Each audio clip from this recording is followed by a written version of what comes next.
সিপিএমের এগেন্স্টে লড়াই করেছেন 11 সালের আগে। আমি সেই সব ছাত্র পরিষদ থেকে আরম্ভ করে যুব কংগ্রেস প্রত্যেককে বলবো, যেখানে যেখানে বিজেপি আছে আগে মারুন, মেরে তাড়ান, আগে মেরে তাড়ান, তারপরে বুঝবো আমরা। সেদিন ওদের সঙ্গে কারা আছে? লোহা মাফিয়া, কয়লা মাফিয়া আর প্রেস মাফিয়া। প্রেসের লোকরা ওদের সাথে আছে, কারণ প্রেস আজ দেখা আজ মনে করে সবার সঙ্গে সবার তুলনা করুক। তাই আমি বলবো, একমাত্র ওষুধ যারা আমরা লড়াই করে সিপিএমকে দাঁড়িয়েছিলাম, যাদের মাথায় কালো চুল আছে, বুকে তাজা রক্ত আছে, তাদেরকে আমি বললাম একটা বিজেপি মানে একটা শত্রু, মেরে উড়িয়ে প্রথমে আমরা দেখে নেবো।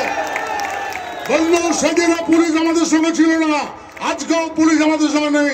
পুলিশ পাঁচিলে দাঁড়িয়ে আছে যে হয়তো ওরা আসবে, কিন্তু আমরা ব্যাপক ক্ষমতা নিয়ে আসবো।